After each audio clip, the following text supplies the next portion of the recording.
itu kan masih sangat filsafat barat ya. Jadi kita selalu mengejar kebenaran gitu, kebenaran dalam pengertian filsafat barat gitu. Tapi kita tidak pernah sehingga kita punya ego intelektual tertentu ketika kita berhadapan dengan masyarakat gitu kan.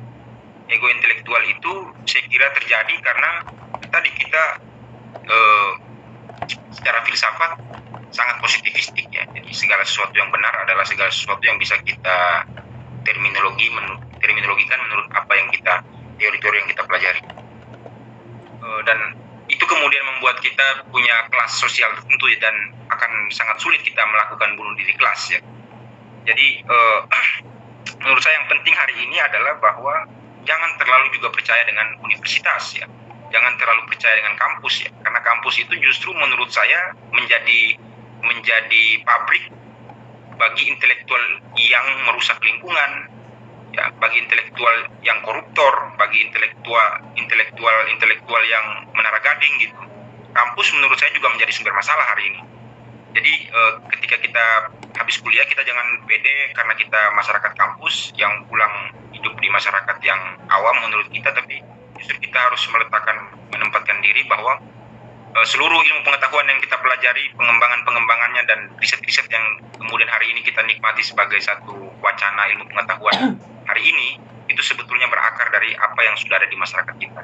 Sehingga ketika kita menempatkan posisi intelektual kita seperti itu, maka ketika kita kembali ke kampung, kita tentu memberi hormat pada orang-orang tua kita yang makan sirip pinang dan hisap tembakau poli. Itu dari saya. Terima kasih, saya kembalikan Bung Ilham. Oke, menarik. Mungkin coba kita ke Bang Midun ya. Tadi beberapa perspektif dari Edward Said, kemudian keterpisahan anak muda dengan masyarakat. Jadi kalau menurut Bang Midun kiranya bagaimana selanjutnya nih kita bicara apa yang kemudian harus dilakukan ini? Kalau menurut Bang Midun kira-kira dalam perspektif Bang Midun melihat anak muda hari ini yang melihat keterpisahan itu, bagaimana tindak lanjutnya seperti posisi anak muda seperti apa di masyarakat, baik yang kemudian itu dalam perspektif yang mereka yang sudah lulus kuliah, dalam perspektif novel Harari, atau mereka yang memang anak-anak muda yang memang tidak bergelut di perkuliahan, kira-kira begitu. Mungkin itu Bang. Orang kagum berdua sih. Terima kasih Bung Ilham ya. Yang pertama perlu kita pilahkan dulu soal orang yang berpengetahuan ya, anak muda, mahasiswa, pelajar atau apapun itu. Nah, pada posisi ini kita melihat bagaimana seruan Edward Said pada dunia masyarakat modern hari ini menjadi sorotan kita bersama, bahwa apakah kemudian peran intelektual yang diharapkan beliau tersebut telah dialami dari kita semua atau tidak, ataukah minimal oleh kalangan terpelajar dari jajaran dosen, mahasiswa, ataukah politisi. Nah, mereka itu masih ada pada posisi masyarakat ataukah tidak? Pada poin ini saya perlu tegaskan bahwa orang-orang yang tetap menghibahkan dirinya, mengabdikan dirinya di dalam perjuangan perubahan sosial, itu dia mengangkat amanat penderitaan rakyat, kata Edward Said. Nah, makanya saya kembali bahwa ini perlu kita pilahkan dulu, karena tidak semua kalangan ataukah elemen anak muda itu semuanya punya pengetahuan yang sama yang kita bayangkan pada dunia akademik kita. Nah itu memang pada saat kita di kampus kita membayangkan, kita mengkonsepsikan kehidupan masyarakat itu sangat ideal, tetapi realistisnya pada saat kita sampai pada dunia masyarakat, dunia itu akan menjadi berbeda. Itu menjadi pekerjaan rumah kita masing-masing. Tidak semua orang berhati tulus mengadvokasi apa yang telah dialami oleh masyarakat. Tidak banyak orang. Nah, hanya segelintir orang, hanya sebagian kecil orang, tetapi saya mengatakan bahwa mereka itulah intelektual yang sebenar-benarnya. Itulah intelektual yang sebenar-benarnya. Nah, makanya saya katakan begini, Bung Ilham. Ketika kita mau memulai dari mana, anak muda ini, mau memulai dari mana, itu yang perlu di start. Karena tidak ada salah satu teori mengatakan bahwa tidak ada tindakan-tindakan yang revolusioner tanpa adanya teori yang revolusioner. Punya pikiran dulu baru bertindak. Nah, itu yang menjadi problem hari ini, akar persoalannya hari ini. Karena ketika kita sampai di masyarakat, yang kita hadapkan ini bukan masyarakat akademik, tapi masyarakat yang punya pengetahuan karena gini, mahasiswa itu punya pikiran yang dianggap orang tahu, tapi masyarakat ini kan pada umumnya mereka rata-rata punya pikiran yang minimal gitu.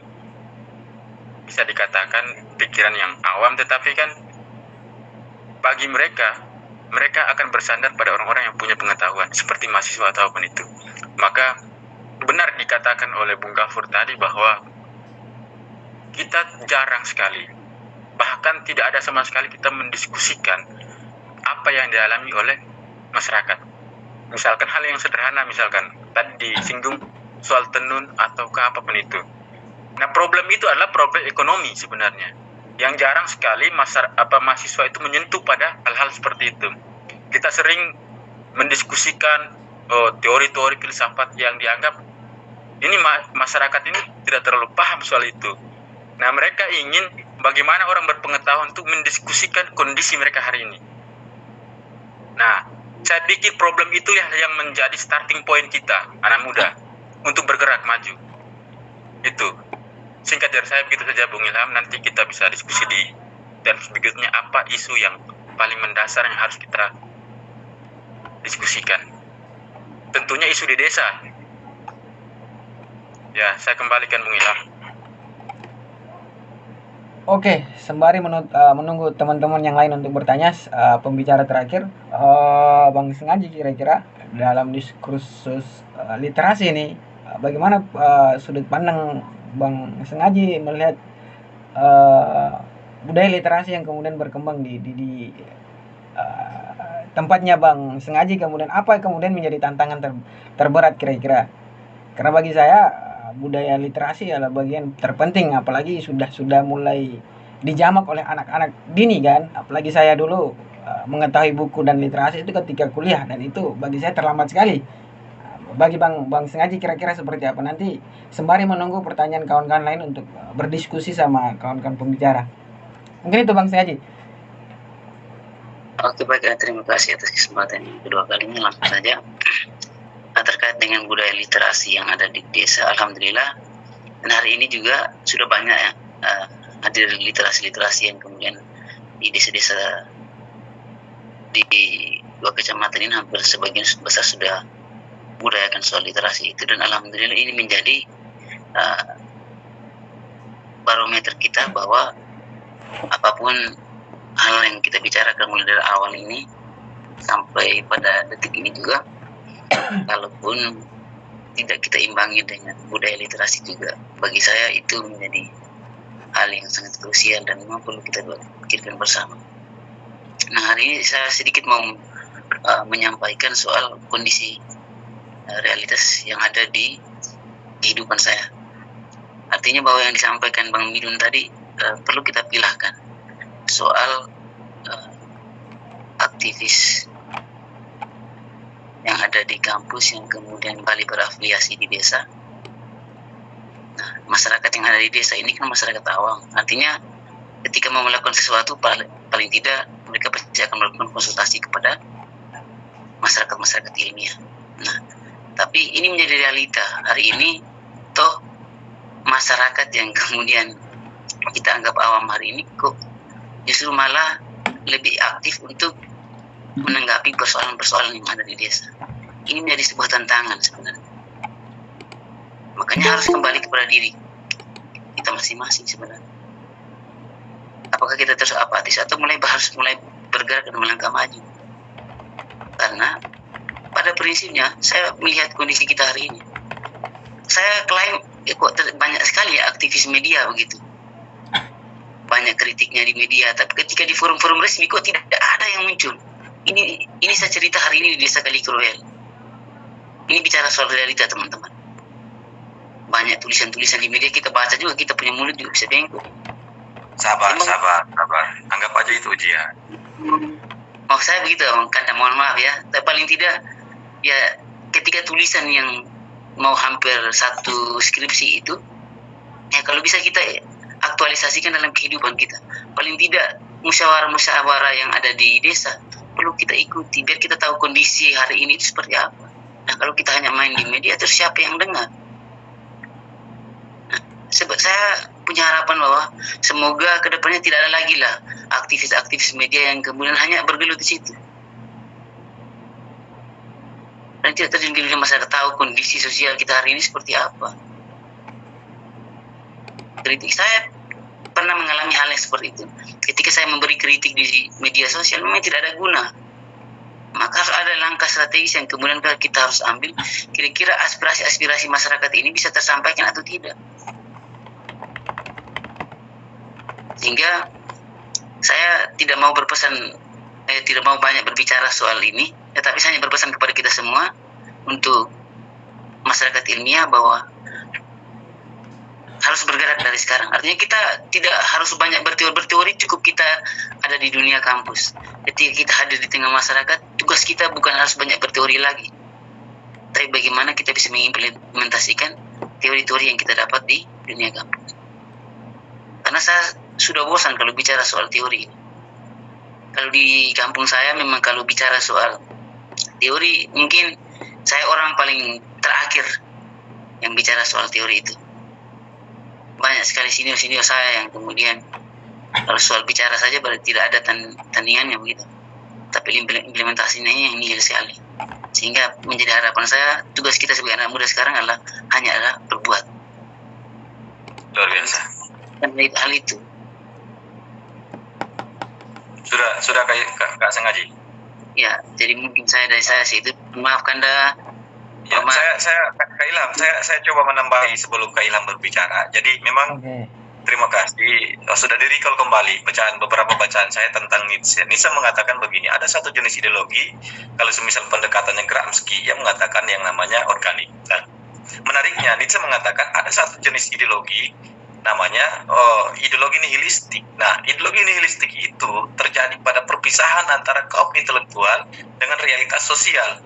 Nah, hari ini tepatnya di Bumi Kedang itu terjadi. Saya melihat bahwa ada gap di antara teman-teman yang minta maaf, saya khususnya secara pribadi, dan teman-teman lain. Memisahkan diri seelok-eloknya sebagaimana kaum intelektual yang murni, lalu kemudian memisahkan dirinya daripada penderitaan masyarakat gitu. Nah, strateginya seperti apa? Kira-kira tantangan kita ke depan seperti apa? Saya berpikir barusan seperti ini, teman-teman. Percuma kita berkoar-koar, percuma kita SPD, SIP, SH, dan sebagainya. Akan tetapi kita hanya bisa sebatas memediasi, sebatas menegosiasi. Selama kita tidak punya kekuatan hukum, selama kita tidak punya dilegal oleh satu legal standing yang sah diakui dalam artian punya power, punya kekuasaan, maka satu perubahan pun kita tidak akan bisa. Kenapa? Karena konstruk daripada demokrasi hari ini pembangunan di desa terjadi apabila dianggarkan. Nah, jika teman-teman muda tidak bisa merebut posisi itu, tidak bisa masuk BPD, tidak bisa masuk aparat desa, sampai kapanpun kita tidak akan bisa merubah gitu loh. Kalaupun kita mendemonya, kita angkat jadi isu, ya minta maaf dengan segala hormat bahwa berhasil, tetapi dalam skala persentase katakan 100%, paling tinggi hanya 20% berhasilnya teman-teman. Nah, artinya apa? Strateginya bahwa kita harus berpikir bagaimana caranya untuk masuk dalam birokrasi yang harus diduduki oleh kaum intelektual. Lalu taktisnya seperti apa? Posisi itu kita harus rebut mulai dari sekarang. Percuma dong kita baca buku, percuma dong kita punya channel, kita punya link, kita punya teman-teman yang lain, tetapi kita tidak manfaatkan itu. Lalu pertanyaannya kemudian, kalau tidak dengan kekuatan, tidak dengan kekuasaan, kita mau berbuat apa? Bisa teman-teman, asalkan kita punya basic ekonomi yang kuat, yang mapan. Nah, contoh kasusnya sekarang terjadi begini teman-teman. Ini fakta ya, ini penelitian berdasarkan hasil teliti saya. Kedang itu 42 desa. Setiap desa teman-teman itu sudah dimasuki yang namanya Pringkop. Masyarakat kita hampir 100% dikenakan yang namanya bunga. pinjam 1 juta itu kembalinya sampai dengan angka 1.500.000 dan dia terima dari 1 juta itu tidak sampai pada pokok 1 juta, sudah terpotong administrasinya.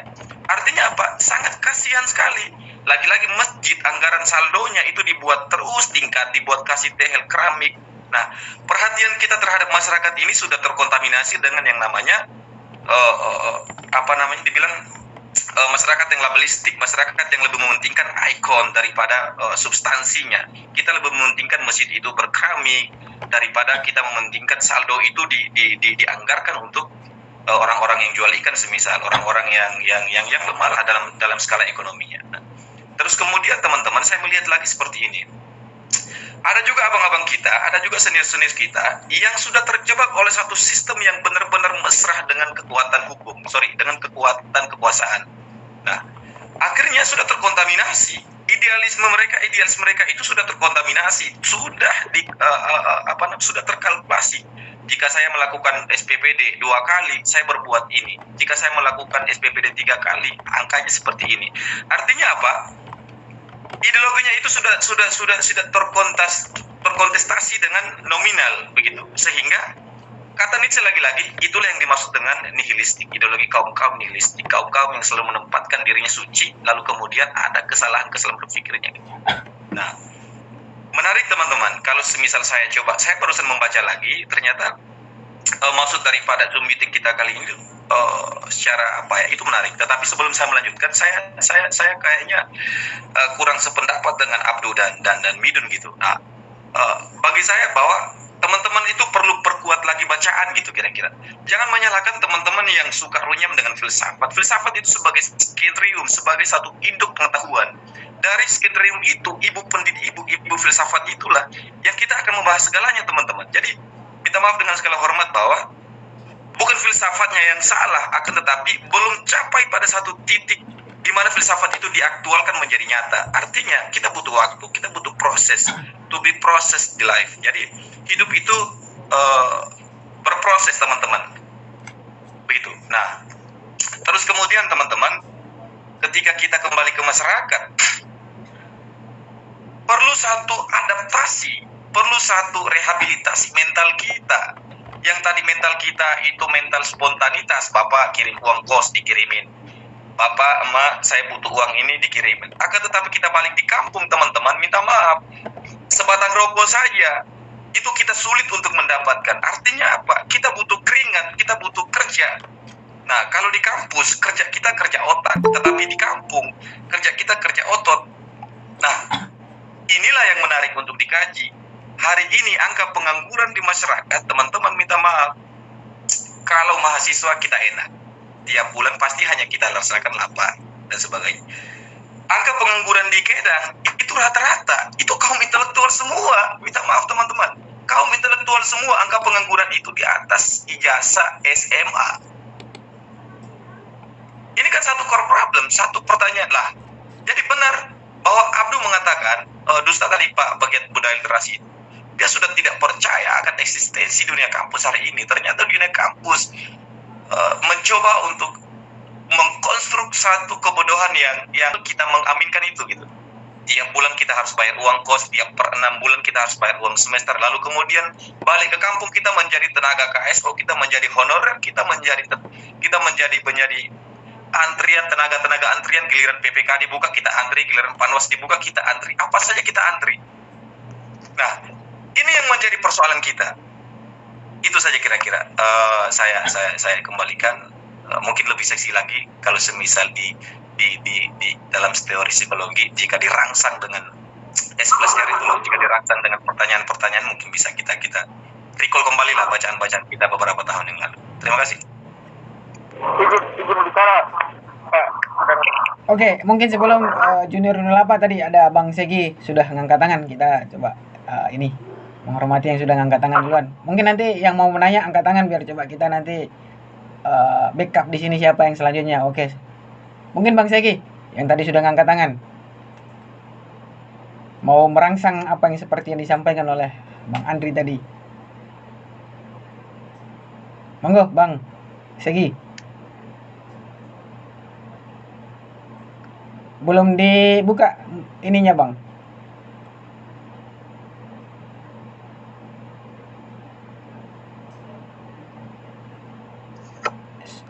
Mic-nya dibuka. Oke, siap.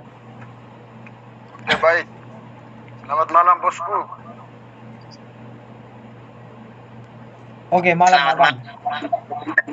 Selamat malam. Ya, ya Syekh, minta maaf ya agak telat gabung nih. Tadi ada sedikit kegiatan.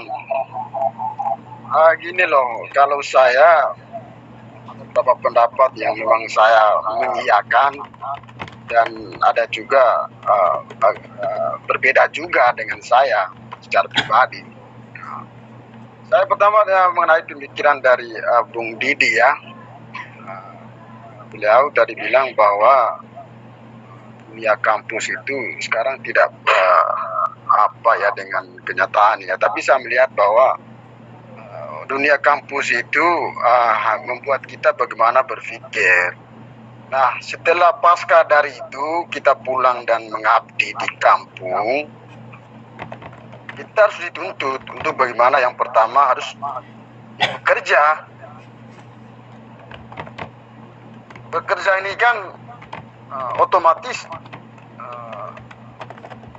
kita harus lupa ya. Kalau gitu Bang, jangan ini sebenarnya kedengarannya tidak jelas nih Bang. Tinggalkan aja. Sabar.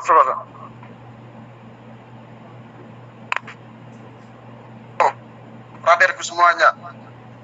Nah, itu jelas Bang. Jadi kalau kita sudah kembali mengabdi di desa, maka teori-teori yang kita pelajari itu yang memang kita harus tuangkan dalam bentuk tindakan. Maksudnya gini, kita harus bekerja.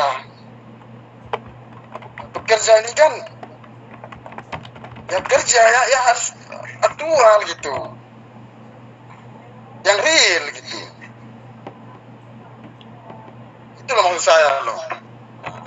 Setelah kita sudah bekerja, gimana kita bisa menciptakan sesuatu ya berani berkorban dengan segala konsekuensi, kan gitu.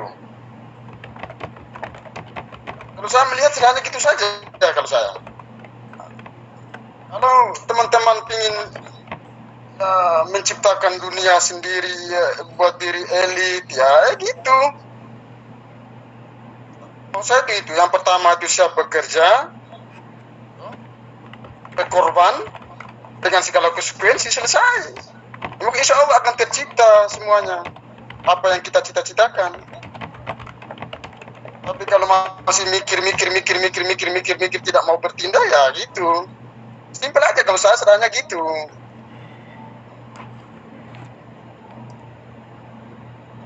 Jadi gitu aja dulu. Oke, siap Bang. Konkret ini Bang ya. Siap bekerja, berkorban, dan siap menerima konsekuensi. Oke, lanjut ke itu tadi. Junior Hunalapa. Selanjutnya baru nanti ada Bung Samsul Taib. Monggo, Junior Hunalapa. Ya, baik. Coba mungkin kameranya mungkin bisa biar bisa menghargai abang-abang yang sudah buka kamera. Oke. Ya, terima kasih atas semuanya. Yang pertama yang saya hormati Kakanda Sugiatul sebagai alumni dan tapi dari mahasiswa juga yang sudah berpartisipasi hari ini ya. Juga senior-senior lainnya dari Makassar, Jakarta, Malang, Kupang, dan semuanya yang kesempatan hari. Ini tidak dengaran ini suaranya. Ya. Itu pemateri Kanda Midun dan Kanda Abdul, tolong kameranya on lah. Ini Adinda lagi bicara masalahnya. Berikan teladan yang baik lah. Ya, pertama saya sampaikan ketidaksepakatan saya mengenai apa yang dikemukakan oleh Abang Dasa Ngaji. Sebab saya orang media ya, mungkin lebih banyaknya Abang Dan lebih pelajari itu. Tetapi saya tidak sepakat kemudian dikatakan hari ini bahwa ada aktivis media. Nah, bagi saya seharusnya ruang demokrasi formal dalam pembangunan desa ini juga harus ditopang dengan forum-forum informal. Nah, di mana forum-forum informal ini yang kemudian memberikan ruang terhadap warga masyarakat desa untuk berpartisipasi. Nah, tentu kita kemudian mengukur satu partisipasi masyarakat desa dalam pembangunan itu hal yang penting, sehingga apa yang kemudian menjadi kebijakannya dalam pembangunan masyarakat desa atau kebijakan apapun itu yang bersentuhan langsung dengan desa, nah hanya mampu diangkat oleh masyarakat desa di wilayah tertentu, kan begitu.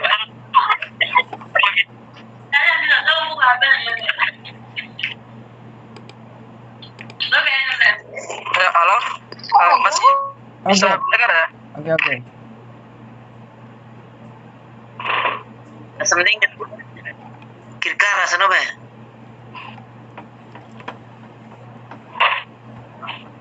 Masih bisa mendengar ya, abang-abang semua? Kalau bisa agak doa ya supaya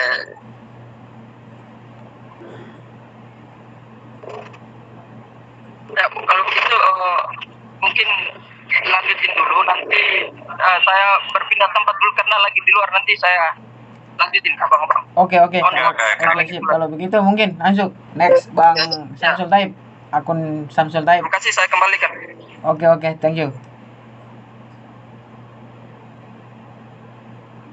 Monggo, gerakan-gerakan ekonomi salah satu beberapa solusi konkret untuk anak muda ya. Tadi beberapa penyampaian oleh beberapa narasumber. Monggo, Bang Samsul Taib, waktu dan tempat dipersilahkan.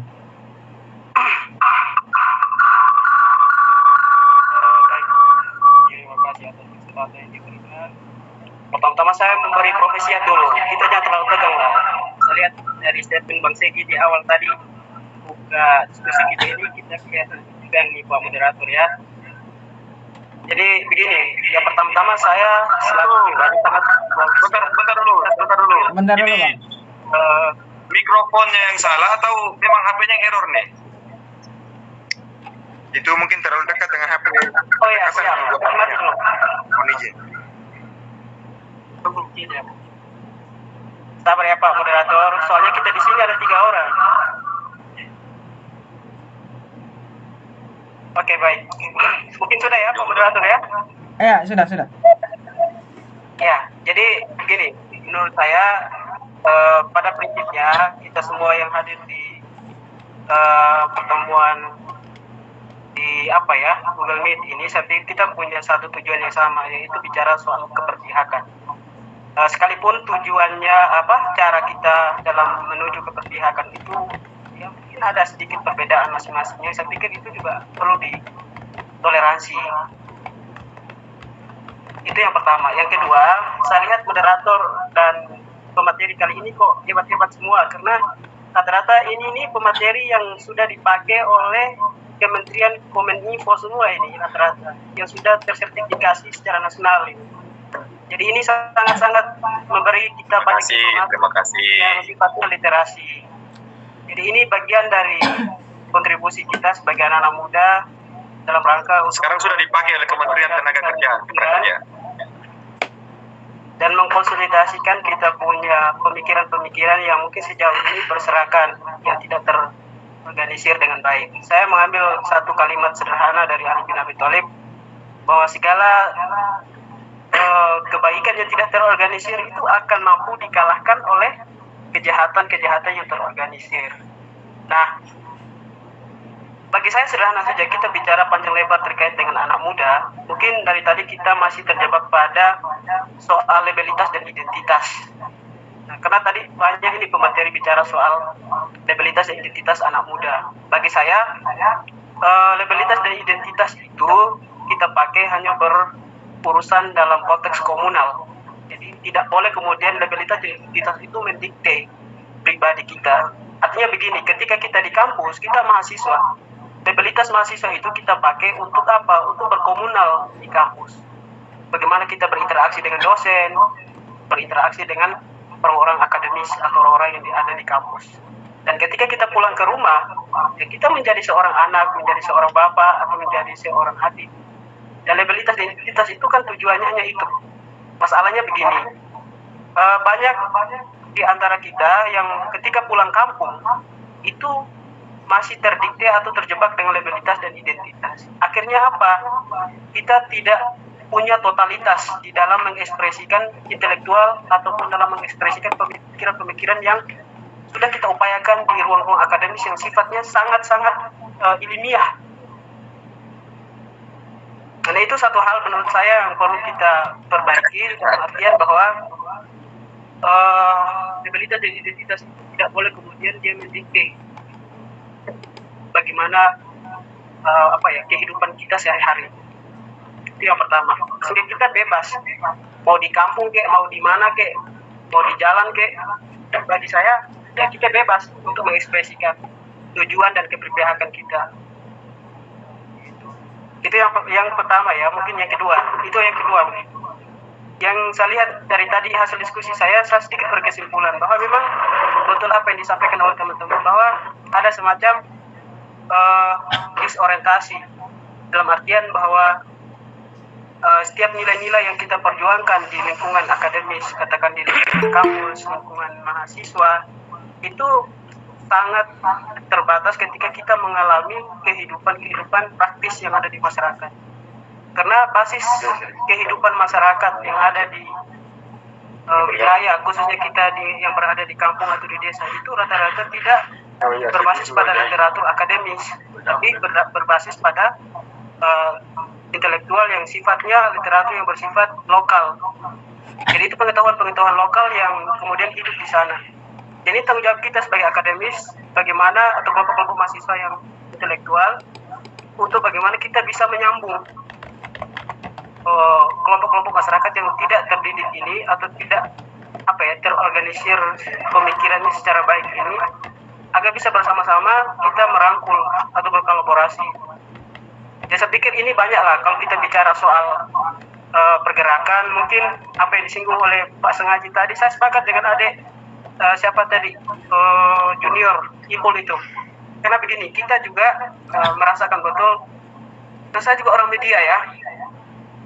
Karena begini. Ya. Mataline News.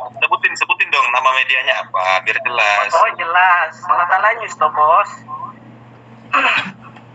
Begini.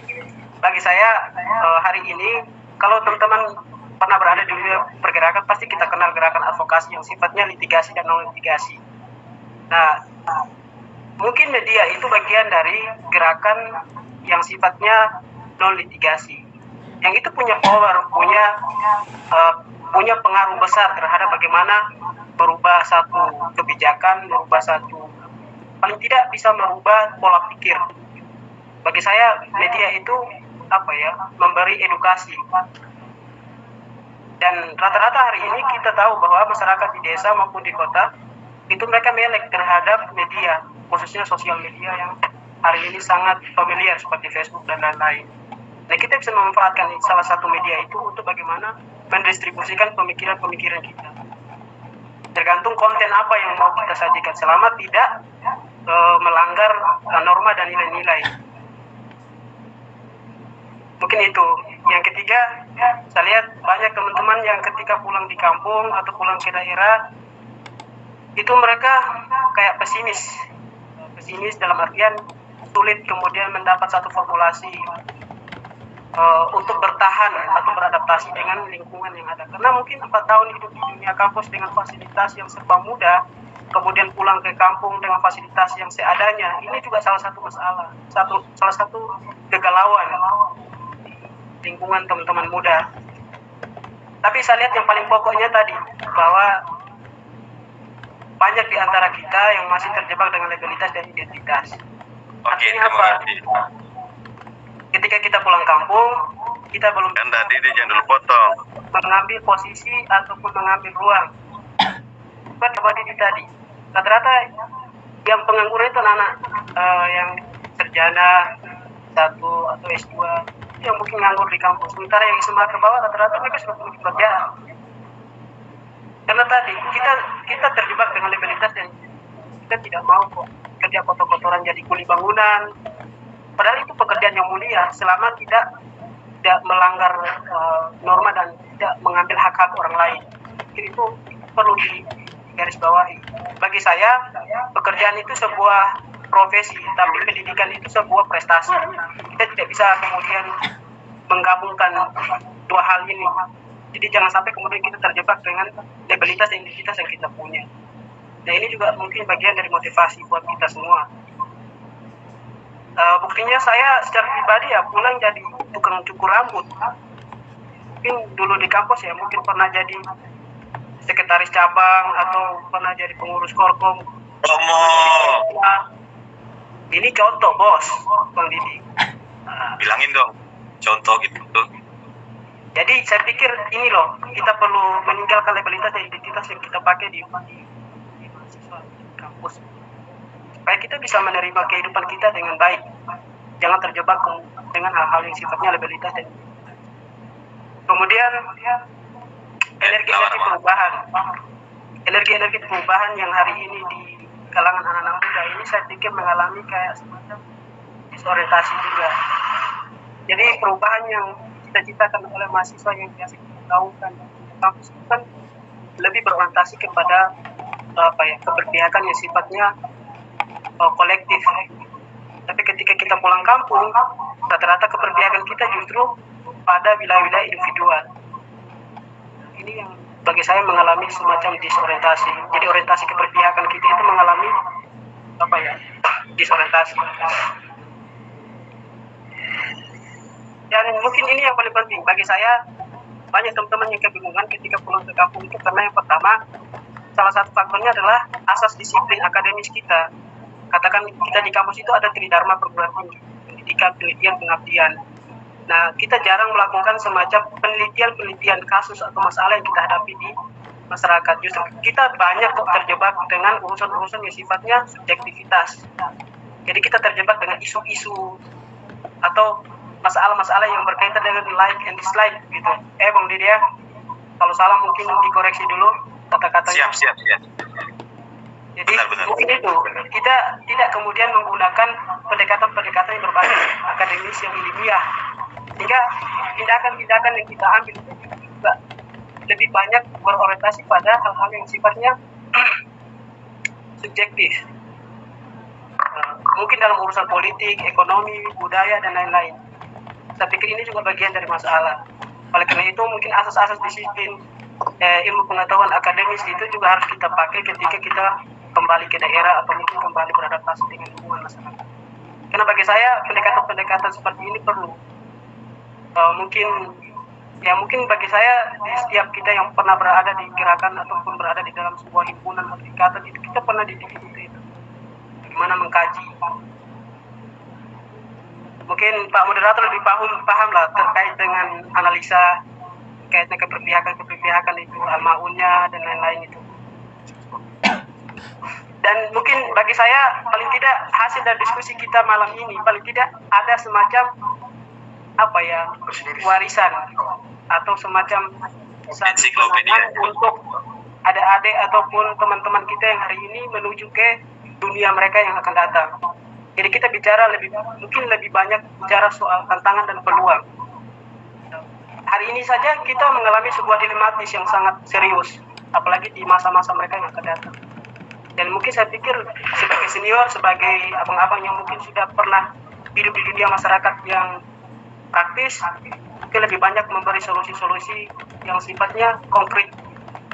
Supaya adik-adik mereka ketika pulang, mereka jangan terlalu membuang-buang waktu atau membuang-buang energi gitu. Jadi mungkin itu saja dari saya, sekian. Saya minta maaf mungkin ada hal-hal yang sangat menyinggung. Tapi intinya begini, saya memberi profesiat yang sebesar-besarnya buat Pak Moderator malam ini karena berhasil mengundang 100, bahkan mau banyak ini, 200 orang ini yang hadir ini. Oke Pak Moderator dan teman-teman semua, saya akhiri. Wassalamualaikum warahmatullahi wabarakatuh. Waalaikumsalam warahmatullahi wabarakatuh. 2 menit Pak. Saya tambahin Pak Moderator ya. 2 menit ya. Oke, sebelum Bang Didi ya, Bang Seki tadi. Saya 2 menit ya. Oke. Saya perhatian semuanya. Jadi kalau saya secara pribadi jika dibenturkan dengan keadaan yang praktis ya, maka kita melihat begini. Ada sisi bisa dikatakan tidak dilematis ya dalam proses peran pemuda dalam pembangunan desa. Jadi kalau saya melihat dari sisi ekonomi ya, kenapa sehingga pasca kita dari universitas pulang itu karena karena tidak dibarengi dengan materi, maka otomatis dia akan membuat kita dilema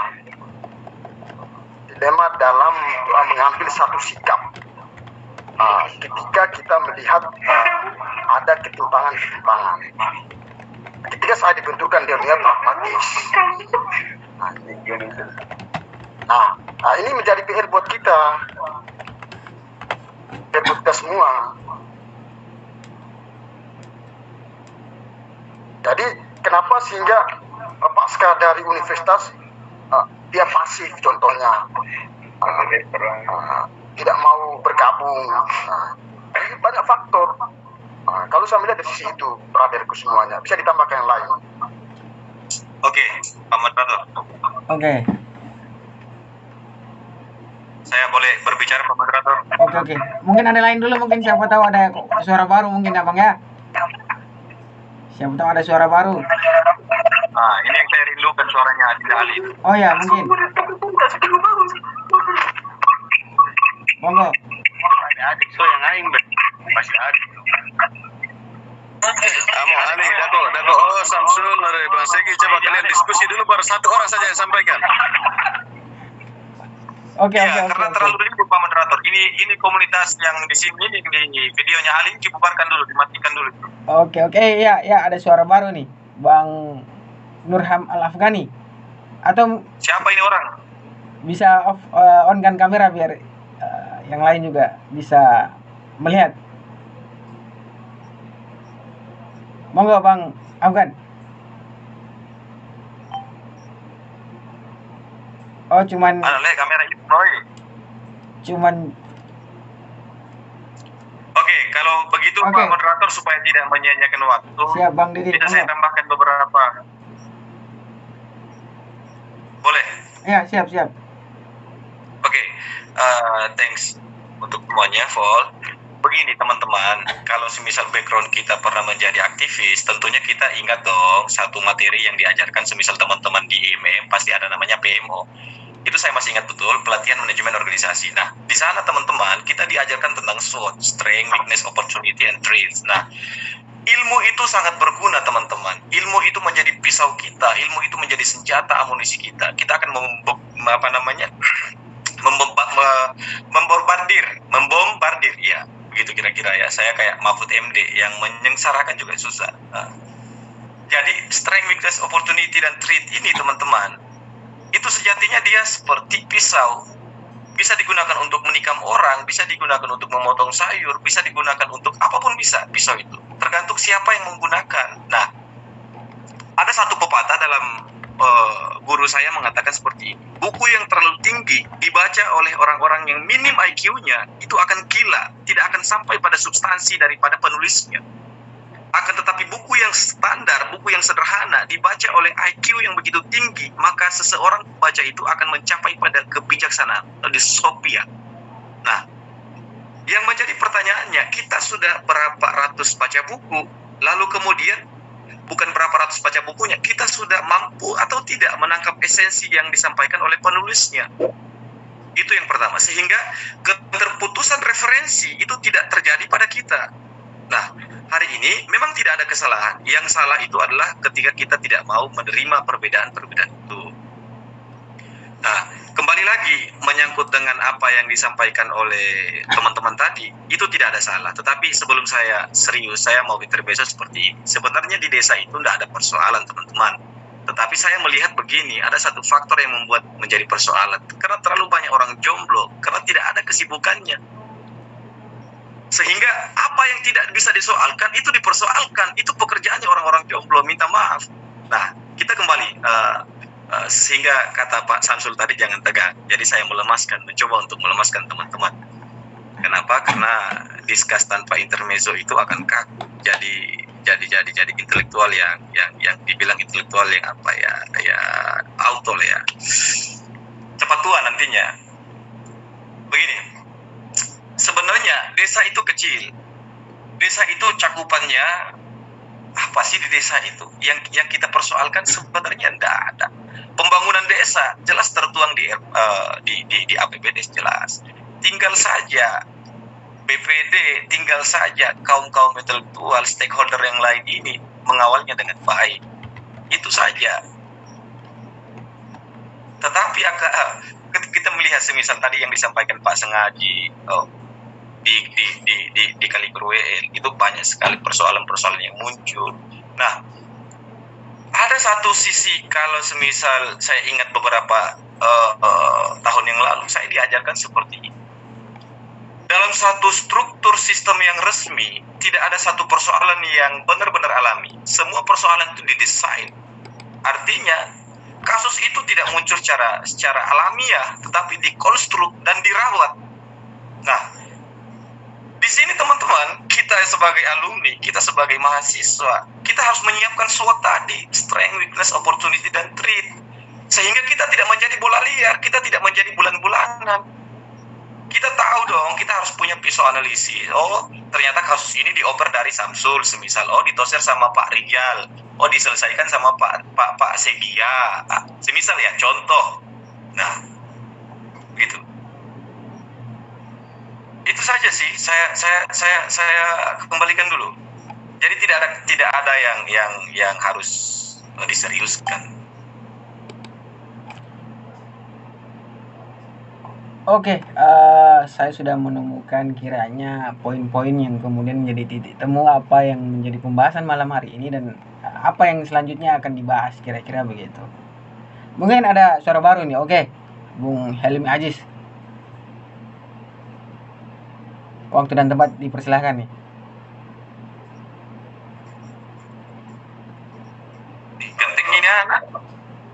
Terima kasih kepada rekan-rekanku semua atas waktunya. Saya cukup tertarik mengikuti diskusi malam ini.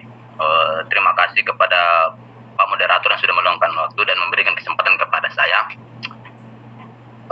Dari pembahasan dari awal tadi, bahkan sanggahan-sanggahan tadi abang saya lebih memfokus atau menitiberatkan kepada pemuda yang lebih kita golongkan kepada intelektual yang selesai dari sebuah pendidikan tinggi gitu. Kita tidak berpikir tentang pemuda yang bukan seorang lulusan dari universitas atau yang bergelar sarjana gitu. Kita lebih fokus kepada itu. Oke lah, kita tahu bahwa hari ini seperti yang dikatakan tadi abang saya Didi mengatakan bahwa pengangguran terbanyak di desa itu adalah anak muda yang telah menyelesaikan studi pendidikan perguruan tinggi. Memang kita tidak bisa pungkiri bahwa tiap tahun baik dari Kupang, Jawa maupun Sulawesi itu ribuan bahkan ratusan sarjana dengan berbagai basic skillnya, dengan peluang lapangan pekerjaan yang ke desa itu cukup sulit. Nah, sementara kita sebagai pemuda, saya coba menyambungkan yang dikatakan abang Didi tadi, bahwa sebagai pemuda atau sebagai intelektual muda, kita perlu memahami desa secara kontekstual gitu. Dalam artian bahwa pemula perlu mendalami keadaan desa secara keseluruhan gitu. Sehingga tidak menjadi pemuda yang datang ke desa ingin membangun desa tapi mengetahui kondisi desa secara keseluruhan, baik kondisi geografis, lingkungan sosial, bahkan budaya, sumber daya manusia saja tidak tahu gitu. Itu yang pertama. Yang kedua, terkait dengan pernyataan Bang Diri tadi bahwa terkait dengan semua itu sudah diatur dalam Perdes desa ya, memang jelas. Kita sebagai pemuda yang ketika ingin kembali dan membangun desa, kita perlu suatu konsep gitu. Konsep di mana kita perlu membangun desa dan desa membangun gitu. Dan ini diatur di dalam Undang-Undang Nomor 16 Tahun 2014. Undang-Undang Nomor 6 Tahun 2014 tentang desa. Itu jelas betul dijelaskan di situ apa peran, fungsi dan konsep bagaimana membangun desa. Mungkin sedikit mungkin bisa ditambahkan lagi oleh teman-teman yang lain. Itu mungkin dari saya, demikian. Oke, Bang Midun. Saya lihat dari saya tadi sedikit nih, ya. dari tadi nih pengen bicara. Ada closingnya gimana gitu kan? Karena saya lihat diskusinya ini sudah rata-rata sudah bagus lah. Pertama ya dari saya bahwa ketika tema ini dimunculkan dan masing-masing narasumber dan peserta diskusi ini malam lebih banyak mendiskusikan terkait dengan anak muda atau lebih tepatnya dikatakan intelektual. Ketika kita memunculkan kata intelektual, ada dua nama yang muncul dalam benak saya ketika dihadapkan pada gagasan intelektual. Yang pertama itu Edward Said dan yang kedua itu adalah Antonio Gramsci. Nah, mungkin kedua sosok ini yang menjadi patron dalam memilih latar belakang perjuangan mereka. Nah, kenapa saya katakan hal demikian? Karena dari awal saya sudah katakan bahwa tidak ada tindakan yang revolusioner tanpa ada teori yang revolusioner. Semua tindakan itu akan terkonstruksi dengan baik, maka harus dilandasi dengan teori-teori yang juga bisa dihubungkan, seperti yang saya katakan di awal. Nah, terkait dengan apa yang dikatakan oleh Bung Didi tadi bahwa kenapa terlalu banyak problem yang ada di desa karena terlalu banyak para jomblo. Justru saya ingin membalikan logika itu bahwa jomblo itu justru seorang intelektual yang profesional karena mereka berada di antara kesendirian dan pengasingan. Tetapi suara intelektual itu suara yang paling sepi dan suara yang paling bergema karena menghubungkan dirinya secara bebas dengan realitas dari sebuah gerakan, aspirasi, dan juga mereka bisa melakukan kejaran cita-cita bersama, bukan malah pembodohan atau menggunakan jabatan pada posisinya. Nah, itu yang pertama. Terus yang kedua, pada posisi ini kita melihat sama-sama bagaimana seruan Edward Said pada dunia masyarakat modern hari ini, yang menjadi sorotan kita bersama bahwa apakah peran intelektual yang diharapkan oleh beliau itu bisa diinternalisasikan oleh anak muda hari ini ataukah tidak, ataukah minimal oleh kalangan terpelajar dari mahasiswa, aktivis, ataukah anak muda gerakan yang lain. Nah, orang-orang yang tetap menghibahkan dirinya dari awal tadi saya mengatakan bahwa mengabdikan dirinya kepada rakyat atau berjuang untuk demi sebuah perubahan, maka dia telah mengangkat amanat penderitaan rakyat. Konteks di desa ini terlalu banyak problem dan semua anak muda mengalami dilematis yang sama, yang seperti narasumber dari awal mengatakan bahwa semua punya dilematis yang sama. Mau memulai dari mana? Itu pertanyaan. Kita mau memulai dari mana? Nah, hal ini sangat jelas bahwa intelektual hari ini memang banyak. Mayoritas anak muda hari ini di desa itu para intelektual, diisi oleh para intelektual. Tetapi intelektual yang bagaimana? Yang mau menggerakkan dan mau mengadvokasi apa yang telah dirasakan oleh masyarakat atau rakyat sendiri. Problematis di desa itu saya bisa bilahkan ada 3. Yang pertama itu masyarakat, yang kedua itu para intelektual, yang ketiga itu adalah penguasa atau kekuasaan sendiri. Nah, yang paling terberat pada posisi ini adalah bagaimana kita bisa mendobrak sistem yang bejat itu, kekuasaan yang hanya bekerja demi kepentingan kelompok pribadi ataupun dirinya sendiri. Nah, ini tantangan intelektual. Saya tidak katakan anak muda, tetapi tantangan intelektual. Orang yang punya pengetahuan, orang yang punya kebijaksanaan tertentu untuk mau merubah satu sistem yang bobrok tersebut. Nah, terlepas daripada itu semua, terlepas daripada bagaimana kita bisa melepaskan diri kita dari kepentingan dan keterikatan yang akan membawa kita pada pembohongan publik ya. Tetapi di sini saya selalu mengatakan bahwa peran penting di dalam mengatakan kebenaran itu adalah satu asas yang harus terpatri dalam diri intelektual.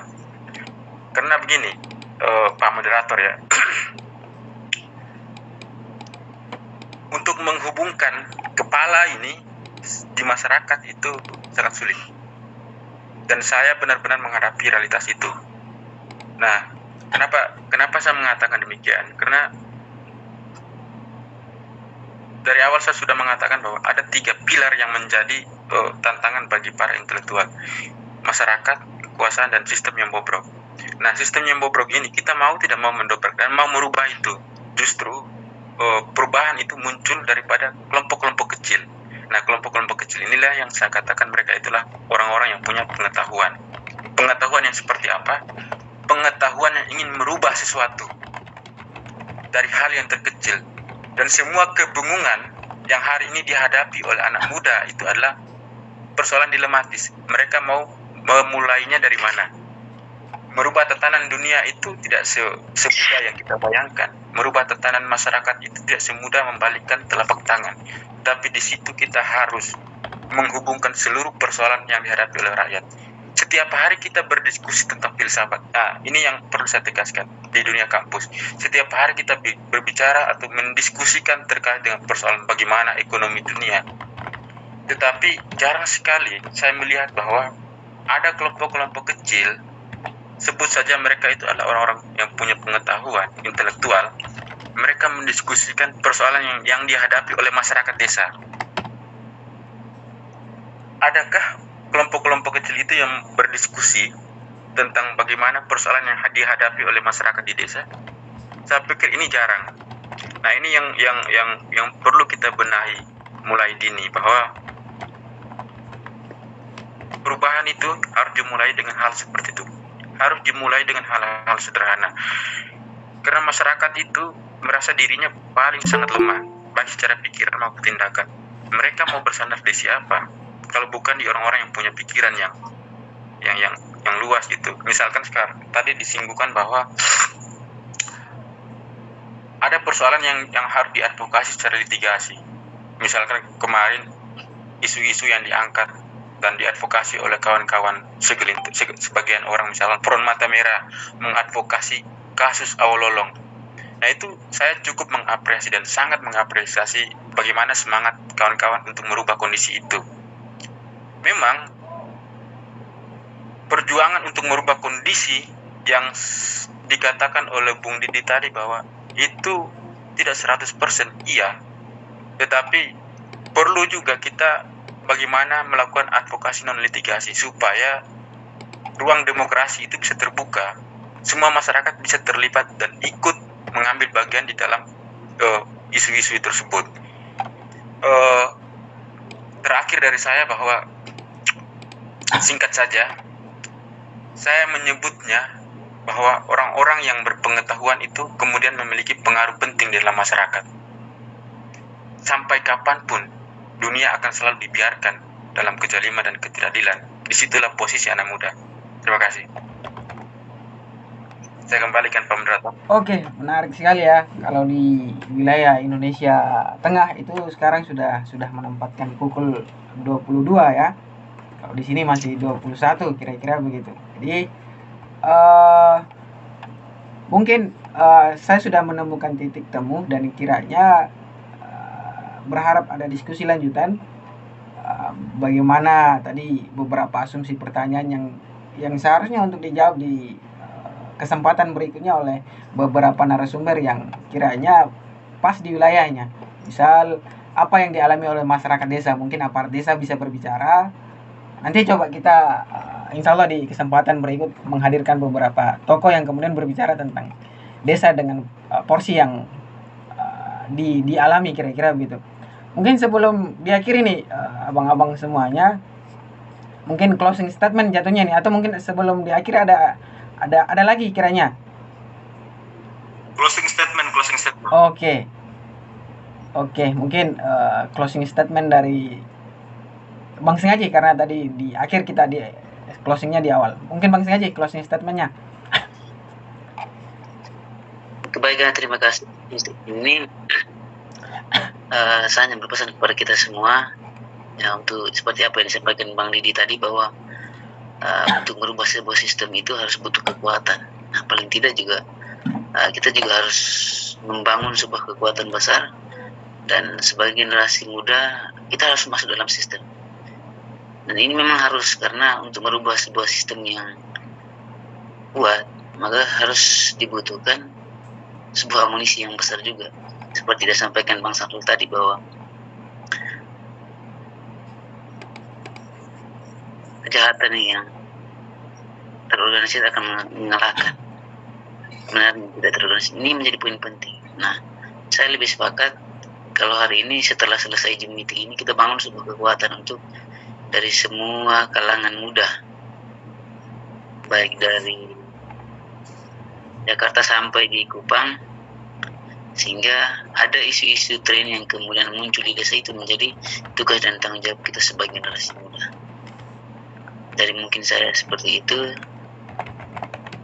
terus bangkit dan semangat kita untuk gimana menyelamatkan para kaum yang tertindas. Saya akhiri billahi fi sabilillah. Astagfirullah khairat. Wassalamualaikum warahmatullahi wabarakatuh. Waalaikumsalam warahmatullahi wabarakatuh. Oke, next selanjutnya Bang Midun. Closing statementnya. Closing statement ya? Iya Bang. Ya.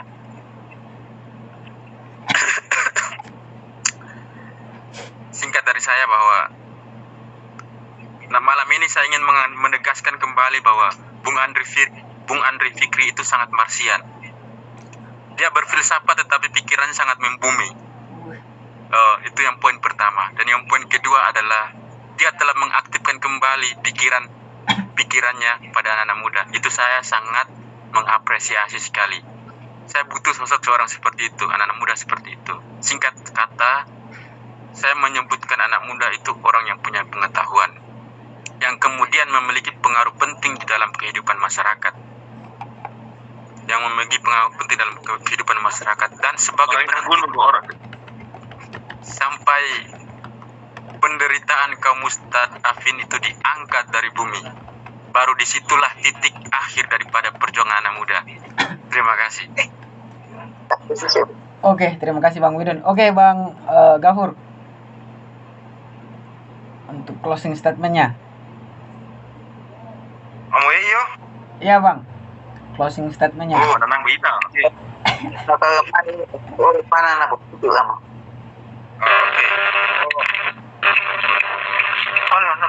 Ini orang bagaimana senior itu ribut sekali ini. Coba seorang stakeholder teramati sih, Be. Ya, jadi kalau saya ada Kium lama Rusia itu bilang 1 ons aksi itu lebih penting dari 1 tahun teori. Ya. Jadi kita omong-omong juga sebenarnya tidak ada guna kalau pertama mahasiswa yang ikut di sini juga sedikit saja. Nah, Bung Ilham saya kira sebagai inisiator mungkin kedepannya lebih banyak lagi mahasiswa, karena mahasiswa ini kita lihat ada di media sosial, tapi diskusi ini tidak ada. Kita lihat ini hanya gaya-gaya saja, posting kopi, tidak lama senja, tapi tidak lama minuman, tidak lama kata-kata bijak, tidak lama topik muda. Jadi sementara apa tadi topik muda? Saya mengenal orang itu. Sangat kenal sekali. Jadi saya harap Bung Ilham sebagai inisiator ini ke depan anak-anak muda, pemuda muda, mahasiswa ini dikasih lebih banyak lagi. Karena saya lihat ini seperti badai ini besar sekali di media sosial nih. Hujan angin lebat sekali. Ramai ngeri orang di media sosial. Ini masih ada terakhir dari saya, ini kan masih ada Kakanda apa nih? Kakanda ini juga Master BT. tidak, nggak Kakanda Jain ini beliau ini pantau kita. Hanya ini ada Kakanda yang Jogja satu ini Kakanda Lawe. Oh, Nurham Al Afghani ini. Nah, ini. Abdul. Tahan. Terakhir dari saya, Kakanda mohon dengan Bung Junior, dan saya tidak pernah lihat kawan-kawan berdua ini bikin diskusi tentang tenun. Bagaimana pengembangannya kah? Toh, Kasih paham itu. makanya saya bilang, kita ini kan sekolah karena kita punya orang tua kasih kita tenun. Saya bisa lihat mahasiswa ini Closing statement, iya jarang juga diskusi itu. Jadi saya berharap mungkin kita kan Nanti telepon saja, Abdul. saya berharap Kakanda berdua bisa ya kita lihat yang itu ya dari bilang terakhir tuh 1 ton teori itu tidak ada guna kalau tidak ada aksi-aksinya. Itu saja ya. Saya terima kasih. Kesan untuk kedepannya Kakanda hadiri, tolonglah diskusi-diskusi begini jangan pakai bilang kata-kata jomblo. Itu bisa menimbulkan keributan di forum ini. Oke, bila itu saya. Wassalamualaikum. Waalaikumsalam Tangan terkepal warahmatullahi. dan maju ke muka. Hidup rakyat. Oke, baik, terima kasih Bang Gafar. Oke, closing statement yang terakhir Bang Adidi. Kasih paham itu Bang Afgan. Kasih paham itu kalau Bang Afgan itu pernah gerakan untuk budaya Kedang itu di Jogja itu diperkenalkan di seluruh IKPM daerah di Jogja itu. Kasih paham dulu Bang Afgan. Closing statement Nanti ada sesi terakhir. Ini apa politisi namanya? Muncul. Oke. Oke, sebagai closing statement begini, saya mengutip satu TikTok yang viral. Dia bilang begini, saya nonton begini.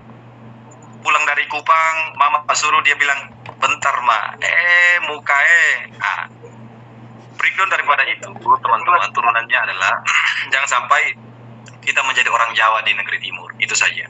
Jangan sampai kita menjadi orang Bugis di negeri timur, jangan sampai kita menjadi orang Sabu, orang Rote di negeri Kedang gitu. Jadi ketika pulang ke kampung, siapkan dirimu sebaik-baiknya terhadap apa yang akan terjadi, dan khususnya kita yang sedang diberikan oleh Tuhan kekuatan, gunakan sebaik-baiknya. Kenapa? Karena satu nasihat satu manusia yang luar biasa. Manfaatkan 5 waktu sebelum datang 5 waktu. Tentunya kita sudah tahu. Itu saja barangkali. Terima kasih. Saya kembalikan. Bila bisa bilhan fastabiqul khairat. Wassalamualaikum warahmatullahi wabarakatuh. Waalaikumsalam itu ya kawan.